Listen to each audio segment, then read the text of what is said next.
नमस्ते दोस्तों, स्वागत है आपका द अल्ट्रा थिंकर पर। क्या आपने कभी महसूस किया है कि जिस इंसान के साथ आपने पूरी दुनिया बसाने का सपना देखा था, आज वही इंसान एक अजनबी लगने लगा है। वो बातें जो घंटों खत्म नहीं होती थी, आज भारी खामोशी में बदल गई हैं, या फिर हर बात एक कड़वे झगड़े पर जाकर खत्म हो रही है। जब कोई रिलेशनशिप टूटने की कगार पर होता है, तो दिमाग में बस एक ही सवाल घूमता है, क्या इसे बचाया जा सकता है, या फिर अब अलग होना ही सबसे बेहतर ऑप्शन है। आज के इस एपिसोड में हम साइकोलॉजी और स्टोइज्म की मदद से समझेंगे कि इस मुश्किल घड़ी में आप क्या कदम उठा सकते हैं। हम बात करेंगे उन रेड फ्लैग्स की, कम्युनिकेशन गैप की और उस आखिरी कोशिश की जो शायद सब कुछ बदल दे। चलिए गहराई से सोचते हैं। पार्ट नंबर 1, मानसिक अफरा तफरी को शांत करें। जब ब्रेकअप का डर सर पर होता है, तो हमारा दिमाग पैनिक मोड में चला जाता है। हम गिड़गिड़ाने लगते हैं, बार बार कॉल करते हैं, या फिर गुस्से में आकर सब कुछ तुरंत खत्म कर देते हैं। साइकोलॉजी कहती है, फाइट और फ्लाइट रिस्पॉन्स में लिए गए फैसले अक्सर गलत होते हैं। सबसे पहले आपको पॉज लेना होगा।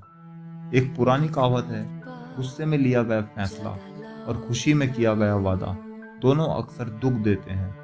अगर रिश्ता टूट रहा है, तो पहले यह देखिए कि क्या आप वाकई उस रिश्ते से प्यार करते हैं, या सिर्फ उसके होने या ना होने की आदत से डर रहे हैं। अकेलेपन का डर अक्सर हमें टॉक्सिक रिश्ते में फंसे रहने पर मजबूर कर देता है। यहाँ स्टोइज्म हमें सिखाता है कि उन चीजों पर फोकस करें जो आपके नियंत्रण में है, और वो है आपका अपना reaction. Part number 2, the four horseman, रिश्ता आखिर क्यों टूट रहा है। रिलेशनशिप एक्सपर्ट डॉक्टर जॉन गॉटमेंट के 4 घुड़सवारों का जिक्र किया है, जो किसी भी रिश्ते के अंत की निशानी होते हैं। गौर कीजिए, क्या आपके रिश्ते में ये 4 चीजें घर कर गई हैं। नंबर 1, क्रिटिसिज्म, जब आप बात कम और एक दूसरे की कमियां और गलतियां ज्यादा निकालते हैं। नंबर 2, कंटेम्प्ट यानी अपमान, जब आप एक दूसरे की इज्जत करना छोड़ देते हैं और हर बात में ताने मारते हैं। नंबर 3, डिफेंसिवनेस, जब कोई अपनी गलती नहीं मानता और हर बात को पलट कर दूसरे पर डाल देता है। नंबर 4, स्टोन वॉलिंग, जब एक इंसान बात करना ही बंद कर दे और बीच में एक भावनात्मक दीवार खड़ी कर ले।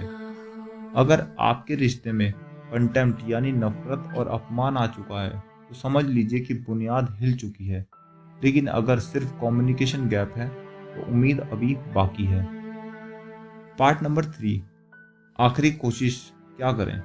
अब सवाल आता है, क्या करें। यहाँ कुछ प्रैक्टिकल स्टेप्स हैं जो आप आजमा सकते हैं। नंबर 1, नो कॉन्टेक्ट रूल, कभी कभी थोड़ी दूरी दिमाग को साफ कर देती है। 3-4 दिन के लिए एक दूसरे को स्पेस दें। इससे क्लियरिटी आती है कि आप सच में क्या चाहते हैं। नंबर 2, आई स्टेटमेंट का इस्तेमाल, जब बात करें तो यह ना कहें कि तुमने ऐसा किया, बल्कि यह कहें कि मुझे ऐसा महसूस होता है। जब आप तुम बोलते हैं, तो सामने वाला बचाव की मुद्रा में चला जाता है। नंबर 4, ईगो को किनारे रखें। अगर रिश्ता बचाना है, तो यह जीत हार का खेल बंद करना होगा। क्या आपको सही साबित होना है या आपको खुश रहना है, फैसला आपका है। नंबर 5, 50-50 नियम, रिश्ता एक ताली की तरह है। अगर कोशिश सिर्फ एक तरफ से हो रही है, तो वो रिश्ता नहीं, बोझ है। देखिए कि क्या सामने वाला भी उतनी ही कोशिश करने के लिए तैयार है। पार्ट नंबर 4, एक्सेप्टेंस, जब जाने देना ही जीत हो। एक कड़वी सच्चाई यह भी है कि हर रिश्ता हमेशा के लिए नहीं होता। कुछ लोग हमारी जिंदगी में सिर्फ हमें एक सबक सिखाने आते हैं। अगर आपने अपनी तरफ से 100% कोशिश कर ली है, काउंसलिंग ट्राई कर ली है, बात करके देख ली है, लेकिन फिर भी दिल में सुकून नहीं है, तो शायद लेट गो यानी जाने देना ही सबसे बड़ा अल्ट्रा थिंक स्टेप है। साइकोलॉजी में इसे संक कॉस्ट फैलेसी कहते हैं। हम सोचते हैं कि मैंने इस रिश्ते में 3 साल दिए हैं, मैं इसे क्यों छोड़ दूं। लेकिन दोस्तों, उन 3 सालों को बचाने के चक्कर में आपकी अपनी बाकी पूरी जिंदगी एक गलत इंसान के साथ गुजार देना समझदारी नहीं है। आगे बढ़ना, मूविंग फॉरवर्ड। रिश्ता टूटे या बचे, आपका खुद के साथ रिश्ता कभी नहीं टूटना चाहिए। जब कोई रिश्ता टूटने की कगार पर हो तो डर के मारे फैसले मत लीजिए। हिम्मत रखिए। अगर वो इंसान आपकी वैल्यू नहीं समझ रहा तो याद रखिए, आपकी कदर करने वाला कोई दूसरा जरूर होगा, लेकिन उससे पहले आपको खुद की कदर करनी होगी। उम्मीद है आज का यह एपिसोड आपको थोड़ी क्लियरिटी दे पाया होगा। अगर आप किसी ऐसे दौर से गुजर रहे हैं तो कमेंट में अपना अनुभव जरूर शेयर करें। हम एक कम्युनिटी हैं और हम मिलकर सीखेंगे। अगले एपिसोड में मिलते हैं। तब तक के लिए सोचिए, समझिए और अपना ख्याल रखिए। धन्यवाद।